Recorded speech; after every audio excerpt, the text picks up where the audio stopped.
Welcome to our channel and welcome to this episode. Now, these issues are these issues, and they are always these issues. This is a sincere question of this lady.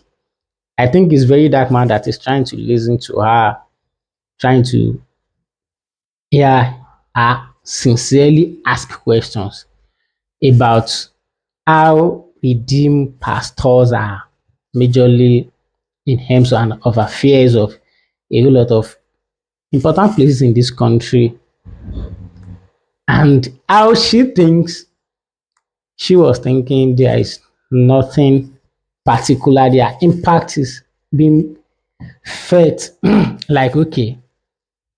But well, is she saying the president, the vibe of the president and all redeem pastors here and there, redeem pastors here and there, here and there, a lot of redeem pastors. Let's hear her out. Let's hear her out. President. The former vice president of Nigeria, was is a redeemed pastor, like a pastor with the redeemed church. The current president of Nigeria, his wife, is a redeemed pastor. The current EFCC chairman of Nigeria is a redeemed pastor. Now, I don't know if you follow this VDM versus Mesichinwo incident, but you realize that like the 3-4 lawmakers, judges, and EFCC people that are literally using power to subdue the EZT guy, all of them are redeemed pastors.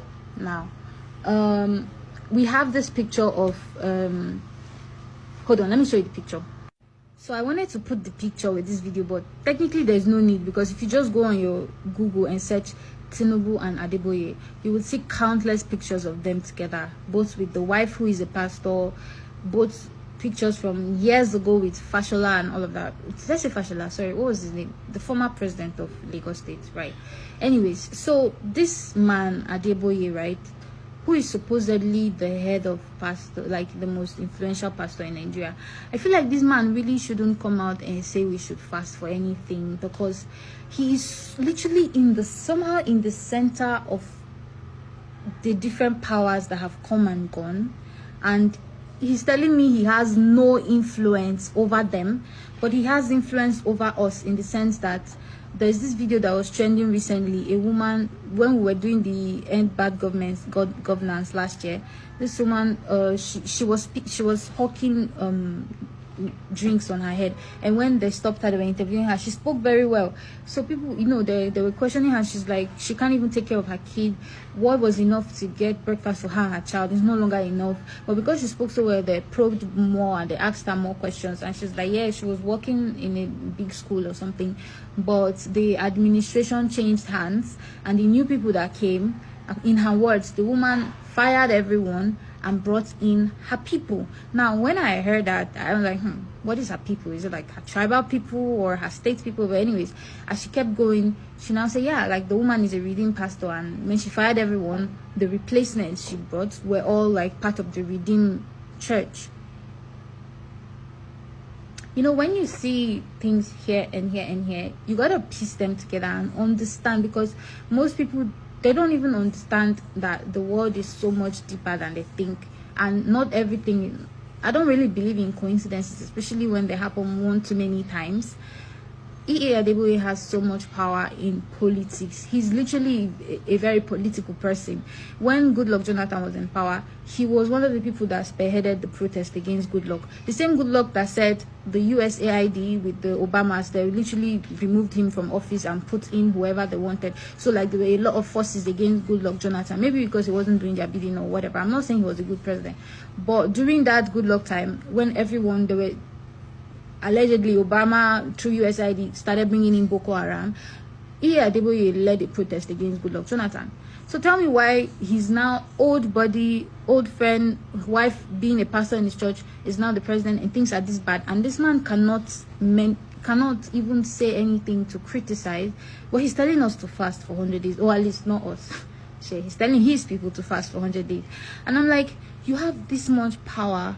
We can literally see you, like, if there is a cabal of churches, I don't, there are three people I would mention, but the first person would be this Adeboye guy. And I'm like, I see you having this much power. Like, I don't think there's any presidency that has come and gone that either they're your friends or they're pastors in your church. And remember, if you know how this whole church thing works, at the end of the day, it's the man at the top that is the god of the establishment. I'm sorry, Adeboye is over here, then all the rest pastors are under. So there is nothing except you want to. I mean, let's be honest. If you open the business now, no matter how big that business grows, you should know some of the things going on in your business. At the end of the day, you're the overall head, right?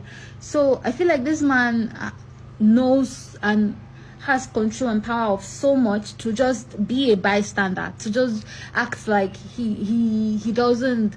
Do you get, like, he always try to exclude himself and try to be neutral, when if you really look at his moves and the little things here, redeem pastors.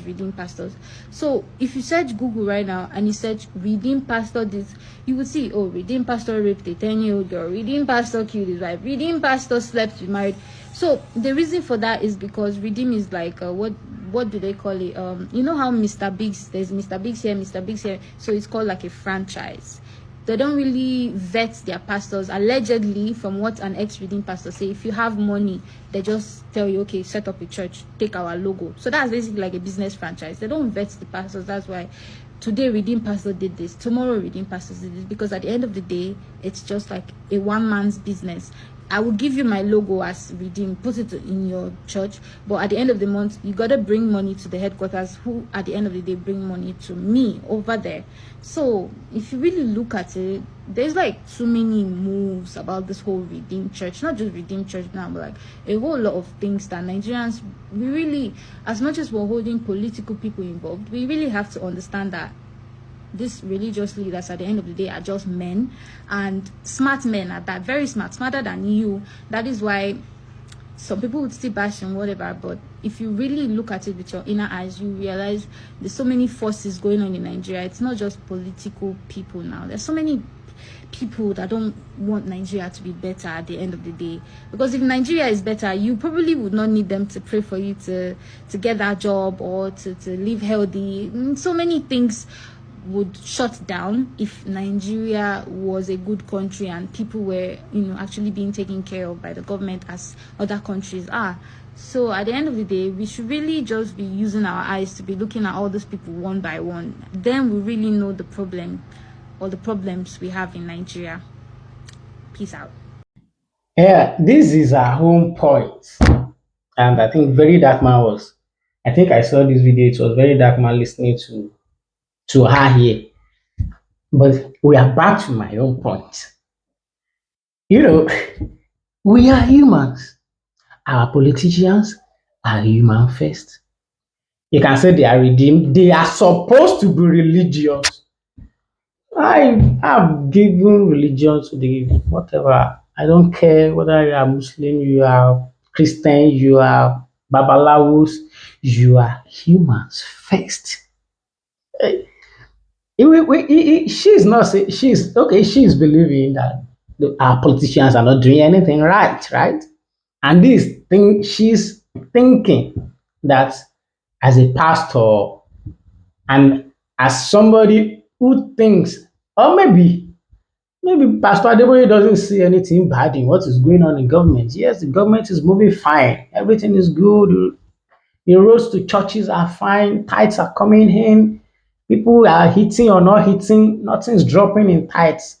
Only thing that can increase in churches are tithes. Tithes are increasing despite the hardship. I know that churches are having their tithes untouched for people that still goes to church.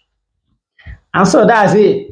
So if the church is not affected in any way, why do you think what should Pastor Adeboye be talking about? Should call Tinubu that she should Tinubu should do what? Hmm?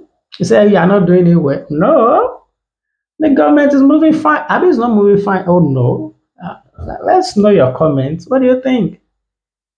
This is not the first time people are saying our religious leaders are powerful and more powerful even than our politicians. Yes,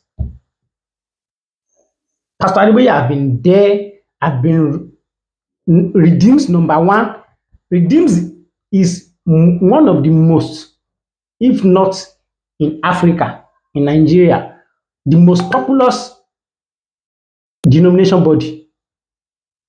So if they say, okay, oh my redeemer, my redeem members, it's this one we should do, this one we should not, we should follow this person. And okay, if we are following this person, okay, it is Tinubu, it is this, it is that. Do you think Papa Adeboye has something to tell Tinubu? Tinubu is doing well, right? That's why we haven't closed doors, open doors advice to the president. President, oh, you can't you look at this side? Can you please just do this for people and let everyone? Oh no, that means everything is moving fine, and that's it.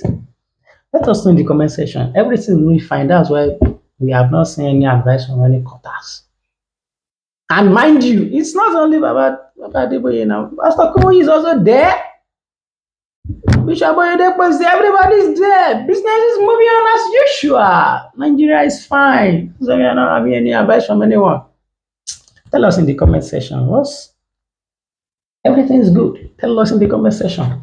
Subscribe to our channel and turn on the notification so that whenever we post video, we will be right back.